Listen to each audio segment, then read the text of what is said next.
نبتدي مال ميني درو سيرو جات ميني ام في حيواني ام بيمد 6 مليون كار كم 6 مليون زراعت كم سبباوي جدر حيوان تي حيواني من جيت ساكنين جسوري تي جي ياني تي جي كرتي حيواني در ودي ما تفجيد ميني فياتي ما دشميش دبي فياتي وان زادات دبي بيا حيوان ارزان Peki yem فياتا يمجي كيلو كاي حقيقي gerek 6 milyon buna çünkü 8 milyon. Ayrıca gerek 4 milyon buna çünkü 8 milyon. Hem çiftliğinin hem dediğine boş, hem dediğine boş. yani sürekli zarar etti. Sürekli zirari. Hem sedid krem dim haşti. Hem haşti krem dim şesti.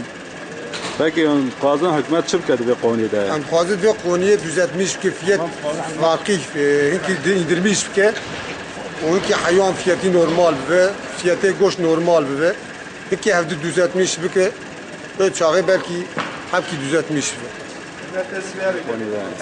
Emçi hayvanat krem ziraat kin. Goş erzan diye. Bereme kilo goş da bisti. Anam dim 15 kilo goş de berha. Sürite o da ortalama mal erzan diye. Ya izler ver.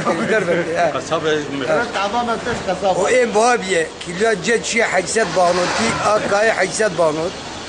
O durdu ortalama bazı hükümet düzen gibi. Yani gider ve de mal ne? Mali Türkiye peki Türkiye. Abi Tarım Bakanı olan mala makalar. Artı hayvan gündat istinin. Beri piyasa beri mesela şüme davar ki milyar kedistan mala darım haysiyeti istinin zeytin ziraat kim.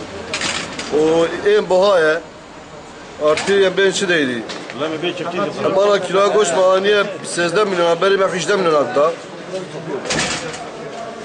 Var asıl değdi meçi değdi ama Çitken ziraat. hem çitken ziraat. Mala makarabiye, mala makarabiye. Sizde milyon Anadolu biz 2 milyon iddin. O em çitistinem ziraat ken. Ejdara bejim em beslit kinem ziraat ken. Em di şaş bunu tvar hayvanada em zana cevap ken. Hayni hayvanada gelir kıymetine, öke kıymetine ne fabrikaya ki ne teşkil fırattine. Em çitistinem ziraat ken hayvancılığı. Çiftçilik kinem ziraat ken. Em hayvanada istinem ziraat ken.